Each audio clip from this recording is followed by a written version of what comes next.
Good morning and welcome to your favorite Friday morning podcast, Conversations with Buddy, brought to you by The Rec, way more than a bowling alley.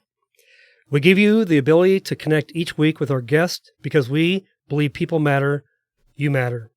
We are grateful to all the listeners who take the time each week to hear the stories of our guests. Please help us grow the show by taking a moment right now and subscribe to our podcast on Apple Podcasts and give us a review. Our purpose of this podcast is to impact the world one testimony at a time. My guest this morning is none other than Nick Ketcham. Welcome, Nick. Thanks, buddy. Happy to be here. Dude, this has been a long time coming, man. I've been thinking about you for a long time and having you on the show, and I'm excited that we finally made it happen. Dude, me Well, you too. made it happen because you now live up in Washington, so getting you down here is not, it's not something you would normally do now, right? No, but it's a joy to come down to hang out with old buddy. Yep, that's right. Old buddy, that's right. Very old buddy. Well, I like that we got to meet at the Sassy Onion for breakfast this morning and really fellowship, get caught up on just stuff and really hear your heart, where you're at spiritually and what God's doing in your life. So it's going to be a good podcast. The goal is that we're, as transparent as we can possibly be, but we'll just enjoy our conversation. So I'm looking forward to it. Awesome. Well, hey, let me do a quick intro of you. Normally I just, either they tell me about them or I know about them, but usually they'll tell me, I'm going to introduce you the way I know you first, and then I'm going to add on what you told me, because there's some things that you didn't write down. So here's the things to know about you. You're a twin. Your sister, and how old are you, by the way? 26, about to turn 27, April 22nd. Who was born first, you or your sister? I was. You were. You're firstborn. 30 seconds, baby. Oh, that's cool. You grew up in Astoria. Yep. So you went to high school there the whole time? A whole bit. Community college. You like to fish? Dude. Ocean fishing? All kinds of fishing. Doesn't matter. Favorite fishing is ocean fishing from like a jetty or from a beach. Rockfish, greenling, surf perch, lingcod. Really? All those. From the beach? So much fun. That just seems like the hardest way to fish. Oh, it's in the elements, but if it's a nice day, it's such a blast. Just enjoying the sunshine, listening to the sound of the waves, and catching fish. Yeah. You have a dog named Wrigley. Cute dog, by the way. Little 3.5-year-old Lossapoo. Okay. He's been my buddy, since he was a puppy, and we've been through a lot together, and we're together almost 24/7. He almost looks like a golden doodle. Yeah, most people think he's a golden doodle. Okay. But very cute. He is cute. You've also been in the mortgage business for 3 to 5 years? Yeah, I was about a month away from the 5-year mark, okay. And I just dropped my license in the start of this last year. Yeah, you have a new vision. We'll talk about that here in a moment. So, and here's the things you said about you, which is really what I want to really talk about. Radically transformed by the love of Jesus. Interesting. You go to Rain Church in Vancouver. You got engaged to a lady named Rachel, and you absolutely love her 3 kiddos. That's pretty cool. You work for a Vancouver startup called CarSolve. You have a heart for men's ministry, and you continue to seek and value mentorship. Sound about right? Absolutely. You and I were talking this morning about some of the mentors we had early on, a guy named Roland. Let's just start with Roland, and then we'll probably back up a little bit, just talk about your upbringing. But what type of coaching did Roland do for you, and how did it help to where you are from maybe a secular standpoint, in business? We'll get into faith and stuff later, but what did Roland do for you?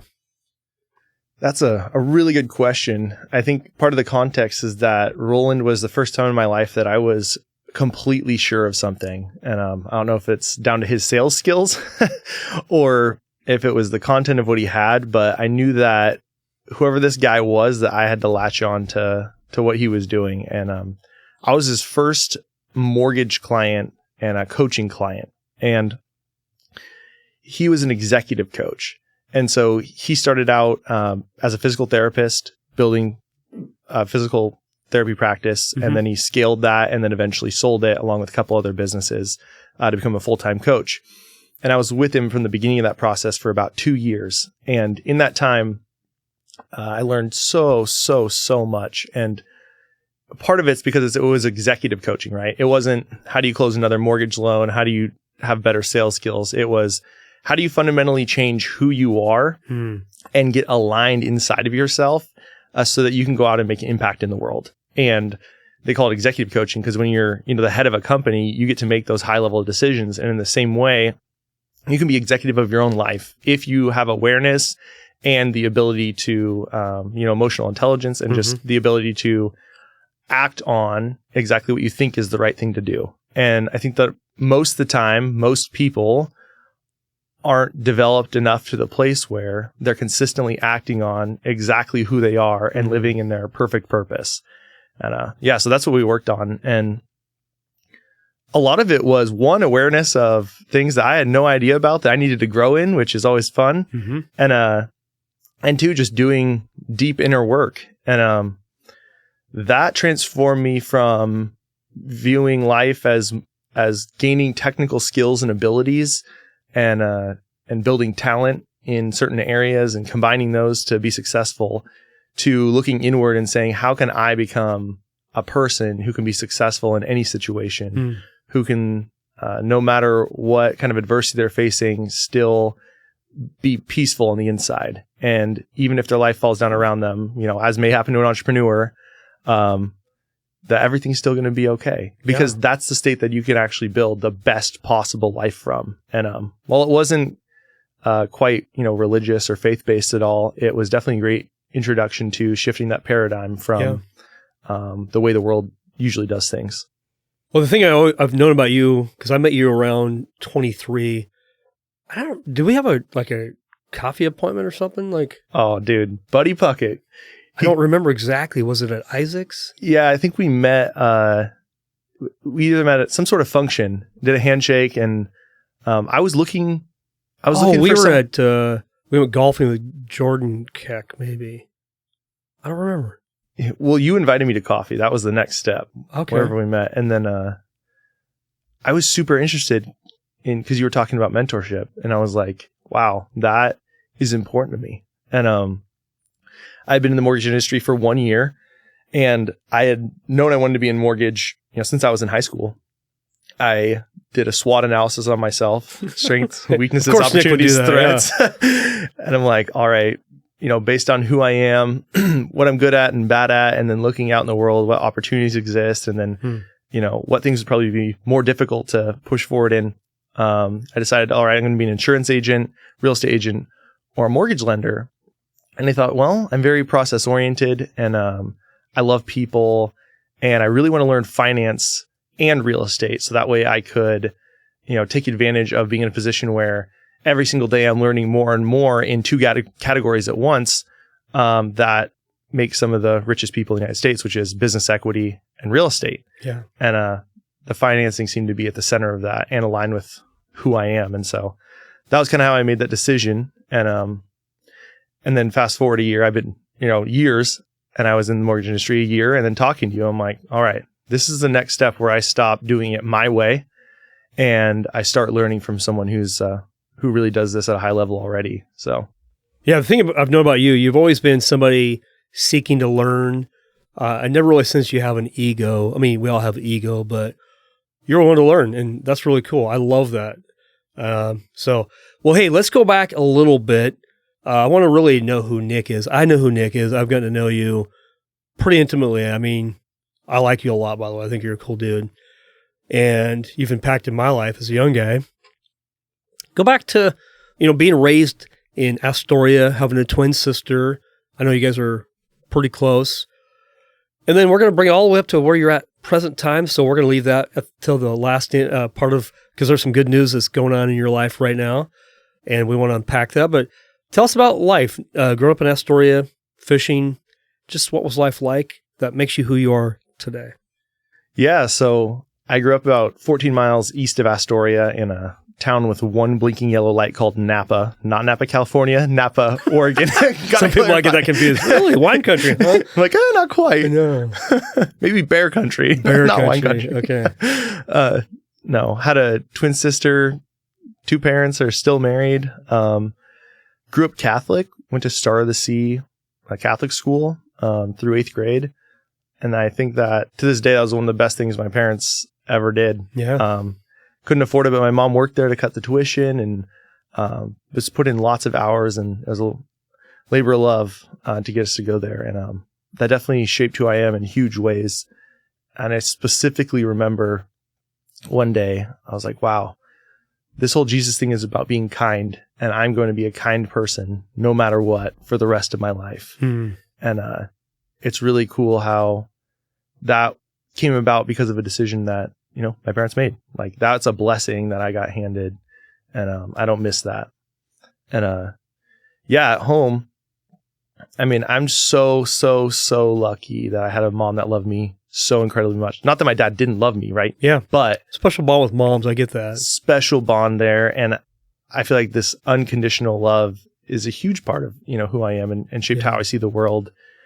And that's kind of what my mom and I shared. And then with my dad, we would spend lots of quality time. Yeah. We got to go fishing a lot.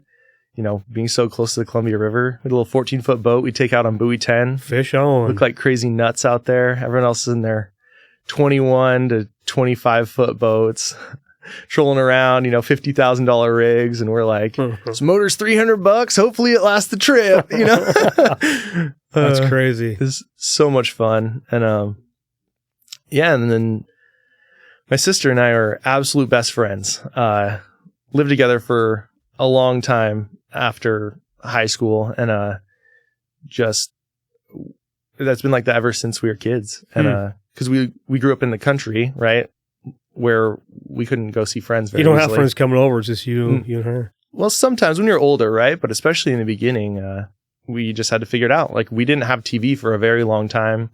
We watched some movies, but it wasn't really a thing. It's kind of like, growing up maybe a decade prior or two. And it meant there was a lot of time spent playing together, a lot of time making, potions in the backyard or doing whatever things kids do. Reading a lot of books. I like playing strategy games once we got a computer. The original Warcraft, not like the online portion, just things that I knew would build up who I was, while having fun at the same time. And so I loved reading, loved playing strategy games, and then would go outside and go fishing. We lived pretty close to Big Creek, Napa. There's a fish hatchery there. And it was awesome. It was a great time and a great place to grow up. So you stay there, you go through high school. Are you still in a Catholic school in high school? No, so we went to Astoria High School. Okay. It was so funny. First day, some kid runs in front of me. Everyone's like running around like crazy. I'm like, what's happening? And the group of us from Star of the Sea walk in, and we're like, whoa. One person chasing another. Someone, is throwing apples at the wall. Someone else dumps their lunch tray on the ground. A fight breaks out. Within like this is weird, 15 right? minutes, we're like, whoa. Where are we? This is a different world. What happened? That's interesting. So you're pretty isolated in a way. I suppose that's good in your nurturing years, but then, holy crap, the world hits you right in the face when you enter high school, having been sheltered a little bit. Did you find that being a little difficult, or you fit right in? I think I was pretty adaptable. I was always pretty okay with, who I was. I was like, well, I'm just going to be nice and I'm going to do my schoolwork. And that's what I'm here to do. That's awesome. I was super blessed. Didn't really feel I was particularly bullied or have trouble making friends, or, it was an enjoyable experience. And I think we had a particularly good high school class as well. Okay. We were a pretty cohesive unit. That was awesome. How many kids were in your high school? I think 100. Oh, in the high school total? Oh, I guess maybe or your class. I think 143 or so in a class. So then like that. the whole high school, maybe 500-600? Something like that, yeah. Okay. 4A. 4A, yeah. Okay, cool. After you graduate, right? You graduated. Did you go to college? Yeah, I went to Clatsop Community College. My parents are always like, well, you're on your own for college. We love you. And see you later. But you got to go figure it out. So I was like, well, I don't really want to go into debt. So how do I do this? That might have been the best thing, by the way. I think more parents should consider not feeling obligated to pay their kids' way through college. Maybe that's just my opinion, but I'm hearing you say it made you think about money and debt. Like, oh, I'm on the hook. I'm 18 and I don't want debt. How many kids are actually, I call them kids, are actually adults. They're 18. Maybe the parents are pushing them into college and the parents foot the bill. So $100,000 or $30,000 a year, $120,000 after 4 years. The kids aren't responsible for that money because they're not really the ones that said they wanted to do it. Anyway, back to you. I love that you had to figure that out. So what'd you do? Yeah, there's pros and cons to it, right? I'll tell you about the positives of my experience because, that's the reality I kind of live in. Yeah. And, I applied for as many scholarships as I possibly can. Astoria, I was super blessed to be part of, the Astoria School District, which has the second best, or at least had a scholarship program in the state, only second to Lake Oswego. And so Astoria Scholarship Inc., I think is what it's called, but wow, very strong program. So I applied for every single possible scholarship, and ended up being able to get the 2-year degree, with no debt. Big win.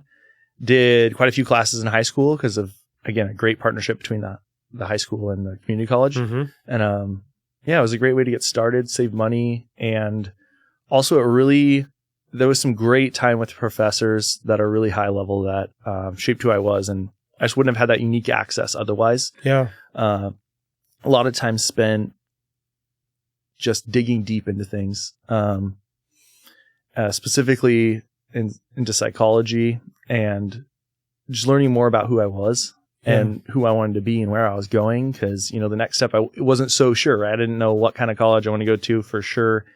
Exactly the degree. I knew, in general, I was like, this mortgage lending thing seems pretty good. I'm going to move towards that. But yeah, it was a time of self-discovery for sure. Yeah. Well, it's interesting hearing you. You've always been very aware of maybe what the future might look like. Like I was 17, graduated from high school. I go, don't know what to do. I hadn't even thought about it. And here you are, you've been thinking about it for a long time. Well, that comes from, originally being in a place. So I had Tourette's, starting in about 3rd grade.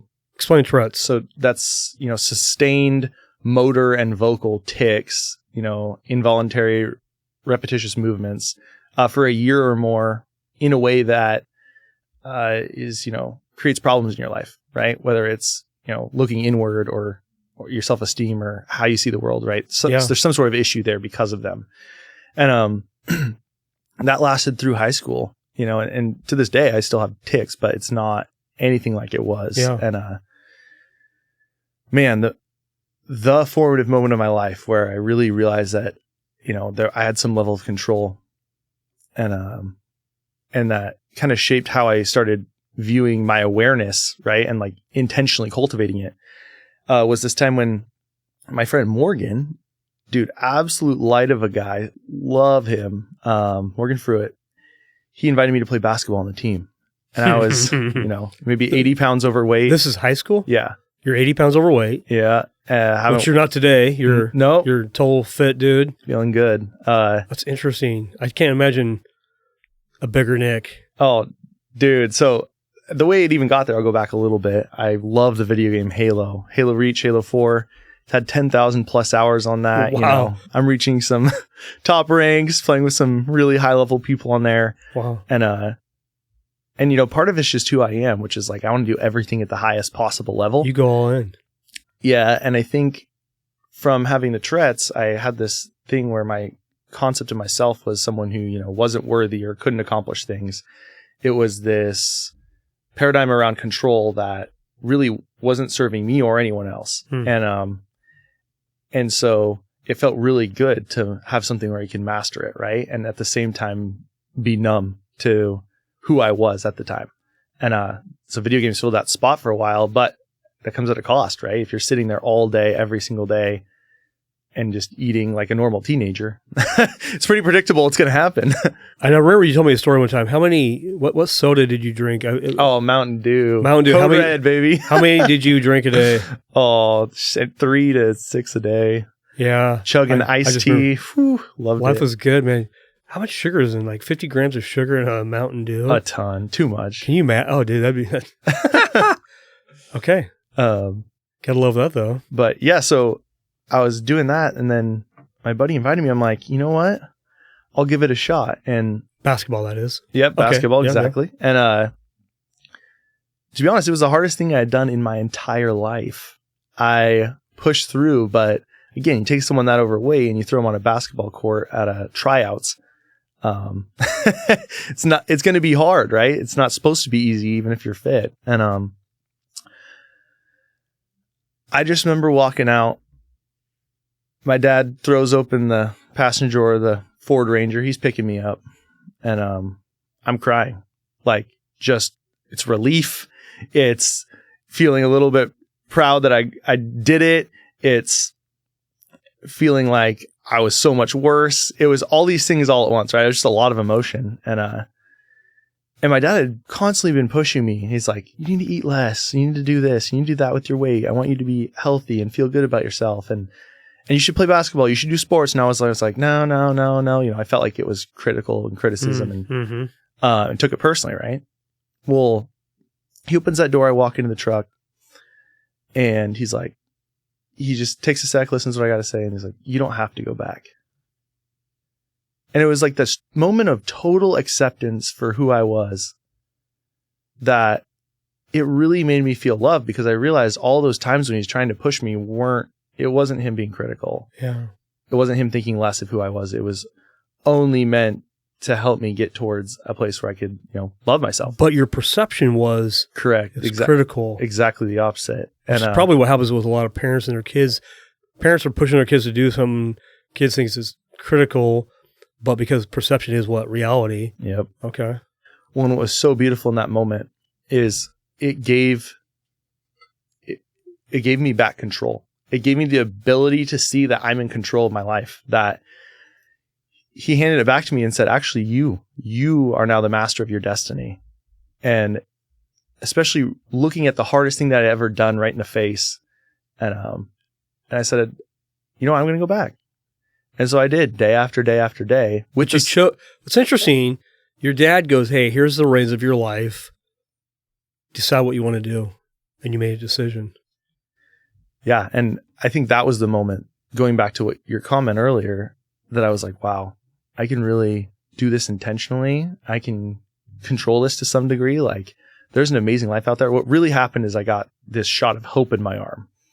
And, you know, I would only come to know this later, but what that hope was is that I could have all the things in life that everyone else can have, and, you know, only some people strive for, which is, you know, income stability, like enough money where you can buy things that you want, a good relationship, you know, physical health and fitness, like just these general things. And that was the first time I ever realized I could actually achieve that.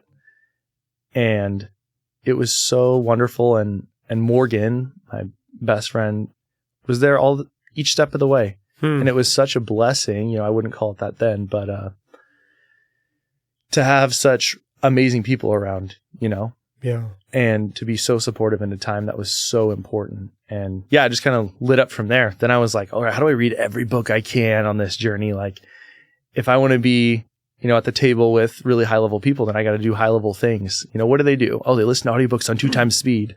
They work out every day. They run every day. They do X, Y, and Z. And wow. There's some things in common. Although everyone's very different that's successful, there's also some things that are principles of life that you can follow that are pretty consistent. Well, sounds to me, I mean, there was a decision made. I'm going to do X, Y, and Z, and there's belief behind that. When did you're a fit guy now? When did you decide to go on a journey of, because you said you're 80 pounds overweight or something? How'd you do that, and when did that occur? Yeah, that's super interesting. So what happened is I lost like 20 pounds in the first, like, I think it was a month and a half. Just from playing basketball. Dude. And I wasn't eating as much food because I felt full, right? My tummy would hurt, so I couldn't eat beforehand. And I didn't want to eat afterwards because and it just completely changed my relationship with food in that way. I was like, oh, I don't have to eat all the time. I can just stop this. But that wasn't the whole story, right? So I still had this weird relationship with food where it was like a coping mechanism. But to answer your question, on the other side of it, I got social feedback. And so it's like, sometimes I feel like we need to get out of our head, right? Yeah. And sometimes and it has to come back to us feeling like we can control our thoughts and emotions. But it started this feedback loop where there was social validation of, wow, you're doing really good. Like we could see you lost weight. That's awesome. Good for you. And then I would see, wow, that felt great. Not only to hear that from someone, but it is important to me, right? Like it's important to the world. It's important to me. This is something that I want to do on every level. And I think through that, and then it started to become a thing that I internalized, right? It wasn't about the external rewards that I was getting anymore. It was about just getting the sense of fulfillment within myself. Over the next year, I did all sorts of diets, intermittent fasting. You did, way back then. And, all sorts of stuff. And lost 80 pounds is what ended up happening, In 1 year. In 1 year. Boom. I love that you take it to, it is a belief and decision, but you're probably a words of affirmation guy. I mean, think of the 5 love languages. It's the third one, yeah. Okay. It's still in there though. Yep. And I realize, I always say, nobody needs to say anything, whatever to me, doesn't matter. And it actually does. I like when people actually, hey, people say, you look like you lost weight. Oh, okay, cool. I usually make fun of myself because I don't feel like I've lost weight, but so you internalized what people were saying, not just externally, but you took it in and go, you know what? I'm going to internalize that. And it changed you. Yeah, and I think it was really interesting because the goal is always to just have it be something where you're doing it for yourself, right? But the catalyst can be something that's coming externally. And that's something that looking back, I'm like, wow, that's really cool that happened to happen like that, right? Otherwise, it might not have kickstarted everything that followed. And now I'm much more intentional about how do I make that happen for other people. Well, what's the saying? It says, you become the 5 people you hang around with. That is the external. I've heard Darren Hardy say, you shouldn't be influenced by other people, but we are. Absolutely. Right? You can't blame them for influencing you because you chose to do something. But that external influence is a big deal. I know me. If somebody's going to eat healthy, I'm going to eat healthy. If somebody else is going to eat cookies, honey, I might be talking about you. We like cookies. I'm probably going to eat cookies. So we have to be intentional though. Well, and I remember there being a moment too where I looked around and I was like, if I want to be different than everyone else in my life, I have to have different people around me. Like once I got past that baseline of like, all right, now I feel normal, within myself. And, and I was like, how do you do that? How does one actually accomplish that? And then I came across Tim Ferriss and he's like, well, you can just read books, listen to podcasts, find mentors online. Like it doesn't have to be someone that's in person, the 5 people that are closest to you physically. It can be who's the most influential and owns the most space in your brain, who owns most of your attention. And so that was a very intentional process of, all right, now I'm going to start watching YouTube videos from people who have money, people who are fit, people who have amazing relationships, and just make them a part of my life. Well, you can almost get a PhD in YouTube, I mean, you can learn almost anything. It's so amazing. Dude, my first day in lending, I came in equipped with 90 days of 8 hours a day of Mortgage Coach and Todd Duncan Sales Mastery. And I was so far away from owning a house, and I literally could not spell the word mortgage on my first day. Yeah. But I had a really good idea about how to structure a loan. Cool. And that's a high level activity. That's the hard part. Yeah. You're willing to do the work. Well, let's talk about mortgage for a moment because when I met you, I mean, I don't know anybody that worked more hours than you. I mean, you put in the hours and it wasn't easy. You weren't necessarily closing lots of deals, but it finally caught on and you're willing to put in the hours, work until, I don't know, 1, 2 in the morning, get up at 6, do it again. Remember that? Dude, well, I loved it. That was the thing. I genuinely was doing something that I loved. Yeah. And the biggest thing for me is that it was such an act of faith. And again, I wouldn't have that word before, and now I know exactly what it was, right? Yeah. And because purpose was driving me. And the first 6 months, 5.5 months, didn't make anything. Yeah. And I was getting this draw. My bills are stacking up. But you know what? I kept showing up, and eventually I'm like, all right, if it's not happening, by the end of this 3rd month, I got to take it to another level or it's not going to work, right? Just factually. Mm-hmm. Yeah. I think my rent was $243. There's 6 other people there. Oh yeah. Just whatever it takes to make it work. Whatever it takes. And so I'm like, all right, I'm going to do 100 days of 8 hours a day. And then most days would be much longer, but that's like the minimum, right? Yeah. I missed 2 days of that, but it just took it to another level of like, I'm willing to do what it takes. And at the end of that, closed 4 loans in 1 pay period. And I was like, this is real. Yeah. This is a real thing, and I can close a loan, and it's possible, and we're going to keep going from here. So What's the most loans you ever close in a month? I think it was 26 with you on your team between Scott Price's loans, Yeah. my loans. I 26. think I had 8 from Scott, 4 of my own, and then the rest were yours when you were Gone. out that. Oh, yeah, I checked out. Yeah. Oh man. I remember coming back. So just for the audience, I was going to go on a sabbatical in 2020. My daughter was getting married. And so I decided I'd take from July 1st to like mid-August off. I call it my 40 days in the wilderness. And this young guy named Nick was going to replace me while I was gone. And I remember, Nick, you probably remember this, but it's probably May or June. You're sitting in my office. And I said, hey, Nick, what do you need from me so when I leave, you're good? And you sat in there at about 5 minutes. I'm like, dude, you haven't said anything yet. What are you thinking? I'm not there yet.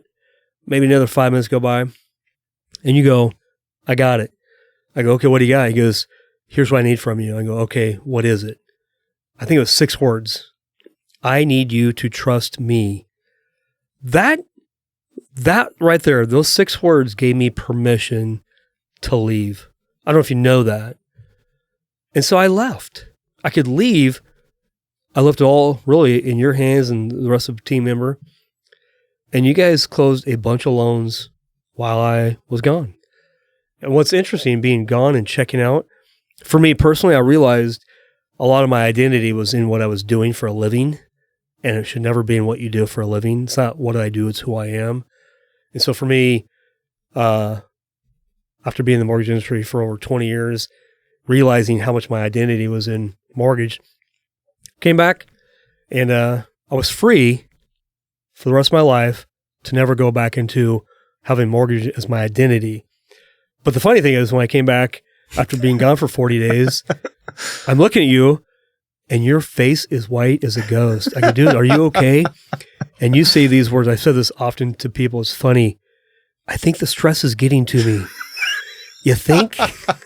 So you were working because you were trying to manhandle a bunch of loans, and the team and the staff would say you'd work till like 1 or 2 in the morning.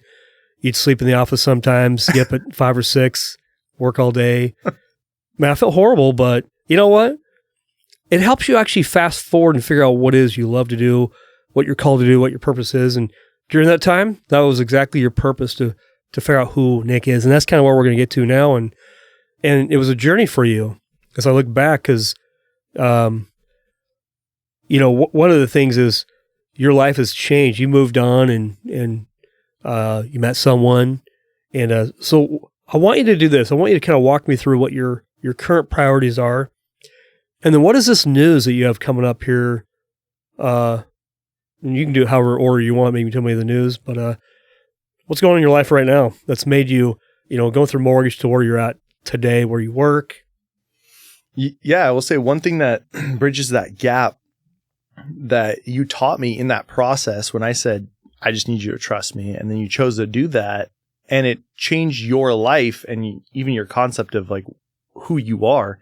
Was surrender. Like it taught me that someone high level, in a very difficult time, part of the context is that Scott Price had passed away on the branch, and it's the highest volume ever, the biggest opportunity Buddy possibly could have had, and he saw what the price was, potentially for living that life of working a lot.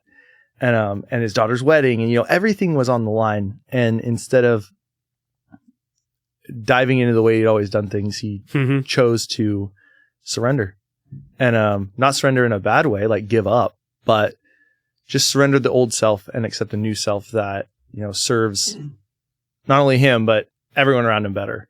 Not just me, but all the borrowers that we could help, and not just them, but the families that were impacted by getting in homes. Like, it was so meaningful, and the people that you could minister to, right? Outside of that, because you had more free time. And then, so fast forward, that was, before maybe in the last 2 years, I had to figure it out. I lost my house, boats, cars, basically all of life, right? Every normal thing was stripped away. At one point, I'm facing 3 lawsuits, and then there came a moment where I was being told about Jesus. I met my now fiance, Rachel, and she's talking to me, and she's telling me about Jesus, and I was a staunch atheist, and I was also on this journey of self-discovery, and I was very broken. And she keeps bringing me these concepts and ideas, and I'm like, how do you know this? This is so high level. It took me like years of self-awareness and journaling to get to this point where I'm finally fleshing out the first inkling of this idea that you already have beautifully laid out. What is the source, And she's like, well, it's called the Bible, and it's Jesus. and it was just phenomenal. I was like, wow, maybe there's something here, right? And then she asked me, like, do you believe one day? And I did a check with myself, and going back to you, I think it was subconscious, but in that moment, I chose to surrender, right? And I didn't know what I was choosing was hope. I was hopeless, and I was choosing hope. And from that moment on, it felt like I was on fire. So a couple weeks after that was my first Sunday at Rain Church. And Rachel and I, just know each other and started dating shortly after that. And I only missed one Sunday since then, going to Rain, go to Bible college, Wednesday service. Love going to the Saturday morning men's groups, and just plugged completely in. Bunch of amazing people there. And, each and every addiction stripped away. Like,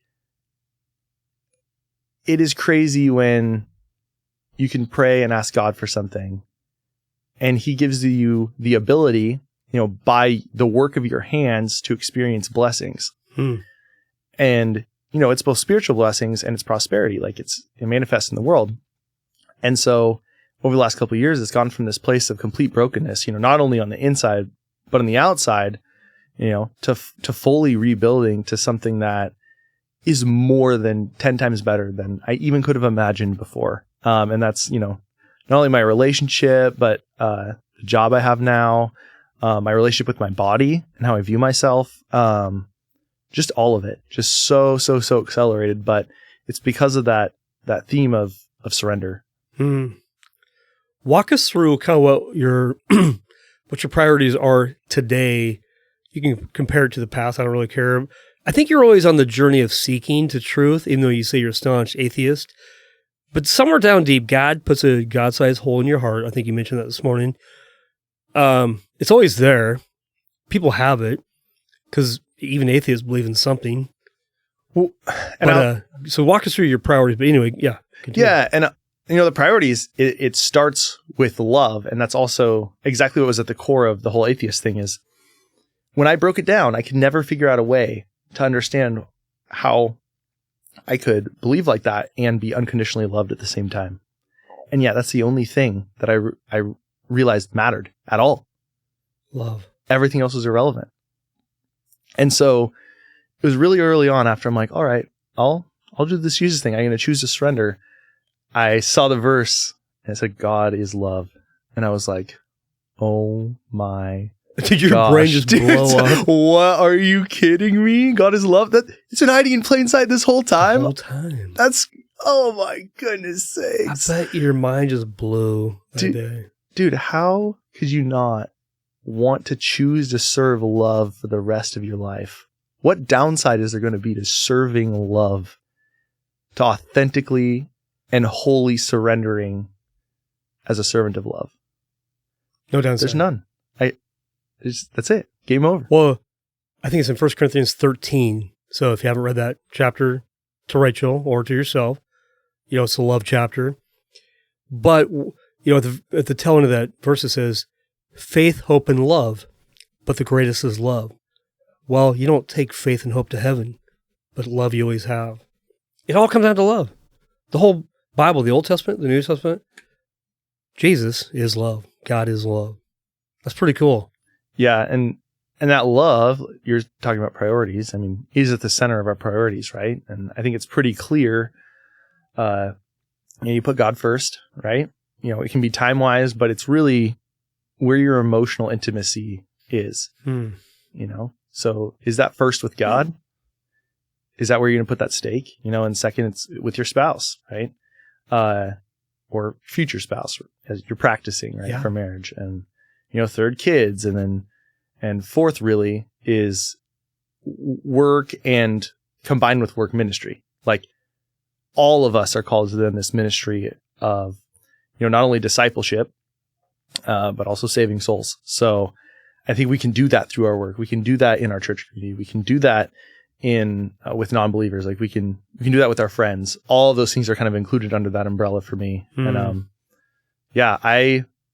I try my very best to live by and appreciate that order and just make it an explicit part of how I structure my life. Yeah, beautiful. Now I know you have some notes you'd like to maybe share, but what's your favorite Bible verse? I know you may have shared the reference, but I don't know what it is. So tell us. Yeah. Oh, my favorite verse of all time, Matthew 22:37-40. Jesus replied, "You must love the Lord your God with all your heart, all your soul, and all your mind. This is the first and greatest commandment. A second is equally important. Love your neighbor as you love yourself." Or love your neighbor as yourself, excuse me. The entire law and all the demands of the prophets are based on these two commandments. Man, one, that love, right? That's probably the biggest way that I view God is as love. And this speaks directly to that. And the idea that Jesus was trying to be, tricked and they're trying to push him into a corner when he says this. They're like, well, which one's the most important then, right? And he's like, actually, let me sum up the entire Bible and anything anyone could ever say in a couple sentences and just give it to you like baby food. Just spoon feed it right into your mouth. And I'm like, whoo, it's so good. But I think what hit me so hard the first time I read that is that it's two things, right? Love the Lord your God and then love your neighbor as yourself. Okay. But it says this is the first and greatest commandment. A second is equally important. What it's speaking to there is equally important. All right, then why is it first? It's order. Oh. And I was like, ooh, all right. It's just order. It's not once more than that. It's order. So you must love the Lord God with all your heart. Then you can love your neighbor as yourself. Because you can't love people if you don't love God. Is that what you're saying? Exactly. And then even like the true, genuine love of God can't flow through you without that, right? And then second, I realized there was three parts here, based on my own experience with working through, self-esteem issues. Mm-hmm. I was like, well, when you love God, what automatically happens? Well, you love yourself in that because God loves you so much that if you actually know who God is, then you understand that you are conditionally loved at the same time. And so really it's a 3-part scripture. He's saying 3 things. And I think this connects the dots for a lot of people who might not necessarily be believers, right? Mm-hmm. It's what it's actually communicating is you love God with everything you got. You surrender to him. And in that, you not only are unconditionally loved, but you love yourself in an authentic and genuine way, like God loves you. And when you love God and inside of yourself, you absolutely love yourself in the best possible way, not an egotistical way. Then you can truly express love. And that lit me up. I'm like, well, I remember you when we worked together. I think there are days when you beat yourself up and you weren't showing love to yourself. This is not a weird love. But how do you go love on other people if you can't, love how God's made you and wired you? But that's interesting. And also, one of your favorite verses was what? Galatians 5:22? Correct. And the only way you can unpack that a little bit, but the fruit of the Spirit, how do you do that? How do you receive and do the fruit of the Spirit? What's that like? What's that for you? For me, it's just a constant reminder that if I truly believe Matthew 22:37-40, then it must be in my actions. That's it. That's the bottom line. Otherwise, it's not really God's love. I mean, it's got to come all the way through, because second, but equally important, is love your neighbor as yourself. Yeah. I think that's what it's saying. It's talking about faith, and it's talking about works, and how you need both. Yeah. To truly complete this loop of like what God's love really is. And I think he even gives us like a warning, because there was a time when, being someone who's very intentional with awareness, right? I was very aware of things that weren't serving me, right? Things that were the opposite of peace and love and joy in my life, even if I wouldn't have used those words. Yeah. And I would watch myself do it and be like, I can't stop, or I don't want to, right? At some level, right? There's conflict in the inside of me. And I think it's really cool. Galatians 5:16-18 addresses this. It says, I say then, walk in the Spirit, and you shall not fulfill the lust of the flesh. For the flesh lusts against the Spirit, and the Spirit against the flesh, and these are contrary to one another, so that you do not do the things that you wish. But if you are led by the Spirit, you are not under the law. What I want to highlight there is, so that you do not do the things that you wish. And so to me, that just backs up that meaning of Matthew 22:37-40. It's like, if you've got this awareness of what you're doing, and it's these habits and cycles that are going on in your life, it doesn't just get to be, I'm going to blame the enemy for this and just say that, okay, whatever. It's actually your personal responsibility to get to know God better and know his love. He is love. You have to understand love at a higher level so you can understand that love for yourself and then express it in your actions and behaviors. And that's no one else's responsibility but your own. And so this was a huge check for me, because I was looking at, especially in the beginning, these cycles of behavior. And I'm like, wow, it's not that I'm in control, but it's my responsibility to partner with God on this in emotional intimacy and really get to know him and his love, so that these things will fall away. Well, I think, and we're talking about the love that's godly love, agape love. We live in the world, and love can be, I feel warm and fuzzy, and, whatever. It's Valentine's Day, and we're emotional. But that's a noun, not a verb. But the type of love that God talks about is a verb. It's an action verb, and it's unconditional love. It's service. And if we don't get that, we can't really understand how to love God and then love people. Because if we love people, we expect them to love us emotionally, and that's not always the case. But really, if we don't love people the way God has called us to, then maybe we're not actually loving God the way he wants to be loved. So we love God, love people, and as we love people is how we love God. If we don't actually love the people, then how is it we're loving? I don't know, it's interesting. Yeah, and that the concept of love is directly tied to, in you talking about loving your neighbor as yourself, it directly ties this idea that how you treat people is a reflection of your relationship with God. I think that's super important. Yeah. Right? We are absolutely righteous, and that was a huge thing when I first learned that. I was like, God is so good. Forgiven unconditionally, right? As if it's never happened. And at the same time, it's like, let's make an honest measure of where we're at as Christians in our walk, right? Like, how are we surrendering to God and allowing him to work through us in our actions every single day? And not only our actions, but our spiritual state, the love and the peace and the joy that we experience in every single moment that's undefiled. And I think just even consciously being aware that that's the direction you want to go, and then taking each situation and looking at it and saying, wow, in the service of love, I'm going to surrender this, even if it feels wrong, even if it's not the immediate answer. Yeah. I think that's how you walk in the Spirit. Dude, you impact a lot there. It's amazing what God, I can remember, a year ago? Hey, buddy, I found Jesus. I'm like, who's this? Year and a half, yeah. Year and a half ago? Hey, this is Nick. Oh. No, I'm joking, but it was just neat to see what God's doing in your life.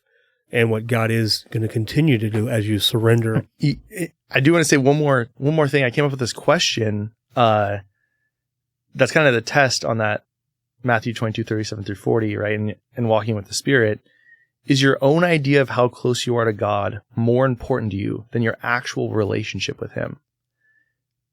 Because if your own idea of how close you are to God is more important, then you'll constantly try to look at other people, other situations, other circumstances than your own relationship with God and use it as an excuse for how you're acting.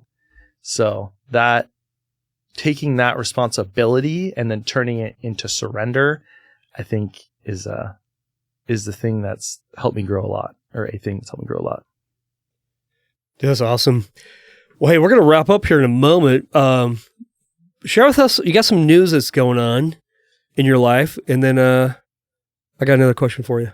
Yeah, dude, very excited to be getting married on Nick's getting married 4/4/24 to Rachel Bergard. So tell us about that. Where's how'd you propose to her? First of all, how did you know she's the one? Because this came in short order. Yeah, it's been about a year and a half. Okay. Mm-hmm. When did you know? Or how did you know? How'd you propose? And then how'd you get to decide that Hawaii was the place? That's really good. So one thing I'll say is I've only had 4 things that I've ever been completely all in on with my entire heart in my whole life. One was that coaching with Roland, that first real mentor I had. Second was Jesus. Third was relationship with Rachel. And then fourth is, this company that I'm working for now, CarSolve. And there's just something so meaningful behind operating in total conviction, right? It drives purpose to agree that beyond anything that makes sense.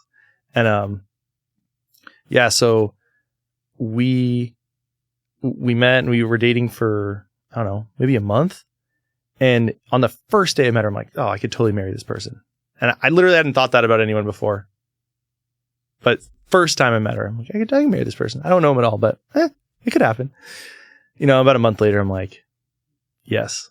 All right. God, unless you tell me no, that's what I'm choosing. And so we weren't even talking about that at all, right? But, I started sowing the seeds, right? How do I become a better man? What does it mean to be a biblical man in marriage? Like, what does marriage even mean?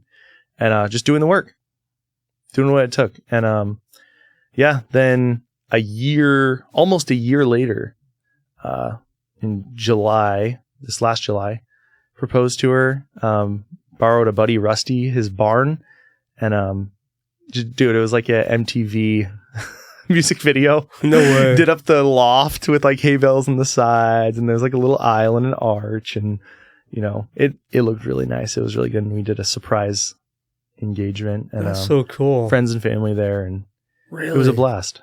But it was really meaningful to Rachel. Yeah, it was awesome. Did you cry? No, but I was more excited than nervous. I'm the excited guy, Yeah.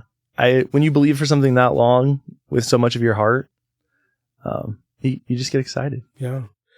You guys had gone through premarital counseling. Yeah. And, shortly after we started counseling, and it all happened perfectly in God's timing. It was just, I couldn't imagine getting married and not having that experience. Just couldn't more highly recommend it. And we learned so much. And then, one thing it told us is like, wait to set the date until afterwards. And like, okay, that makes sense. So your heart can fully be in on, let's decide if this is going to work. That's the purpose partially of the counseling, right? And develop the skills and tools and resources to be married and come to understand together what being married is before you enter that covenant. And it's so awesome. So we get done, we're praying about it. We come to this date, and we want it to be simple and stress-free and about her. So we're like, maybe we'll just feel the waters out for Hawaii, April 4th. Tons of prayer and confirmation, right? But we're like, the one thing is, we want our pastors to marry us. So that's a hard stop. We don't know how, we can't really afford to pay for their tickets. We don't know how it's going to work. It's a lot of faith going on. Well, so Rachel goes and asks Sarah, Joel's wife, and Rachel's like, hey, we want to get married April 4th in Hawaii, 2nd through 10th. is there any way you guys could do that? Like, could we pay for your tickets? Like, what does that look like? And Sarah's like, oh yeah, we'll already be there. What? So she's like, yeah, we've been planning this for 2 years. Almost, it could be the same exact date, but right when Rachel and I met. No way. That's funny. So it's going to work. And so we're all like, all right. Yes, sir. The stars like, we get have that. lined up and God's opened that sounds the good. floodgates of heaven. Dude, and since then it's like the airline tickets, under $250. Just situation after situation, that believing in faith, and it's kept materializing in real examples of like God's goodness. So It's just been phenomenal. Yeah. Man, I'm super happy for you. Super happy you found love.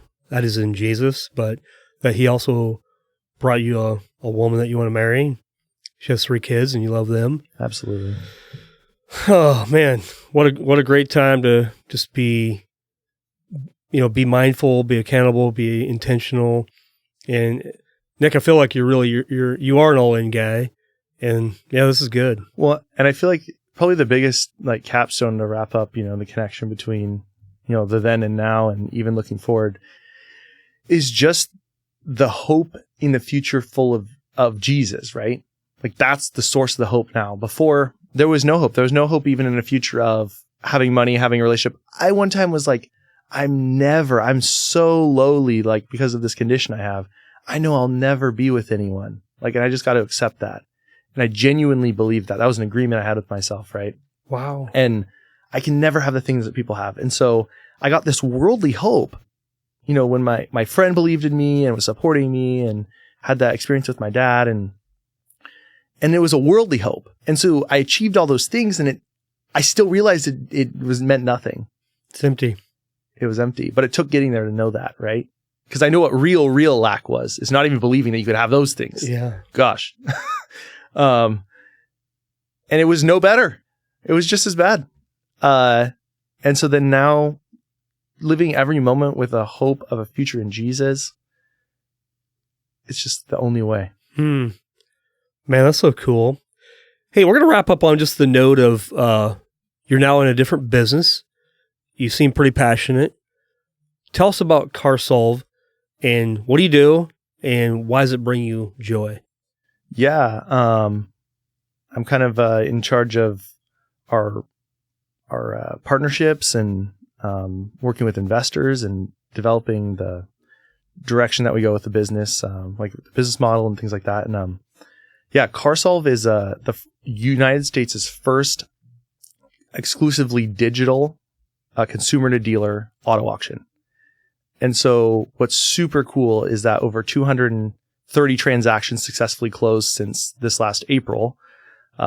We've averaged $3,900 more than CarMax is able to get people for their vehicles. And so it's a way that we can get clients a cash offer and at a very minimal cost. We charge $250 to the client. We charge the dealer $500 in the back end, which is lower than their traditional auction fees to source premium inventory. And so it's a massive win for these dealers to get these high quality used vehicles. And it's a massive win for clients who they get the speed, the ease, the safety, and the security of what would normally be like an instant cash offer or a trade-in, right? Like you get all those features when you just drive to a dealership and drop off your car. Yeah. But you're getting raked. Or maybe you don't know and you're just not educated enough, right? And you're like, whatever. Either way, there's money left on the table. But most people don't know or don't know how to go around that because there's no good system. The other option is private party where you get all the money. But again, you're facing all those issues. It's not safe physically. It's not financially secure. There's lots of scammers. It's not very easy because you got to do all the title paperwork.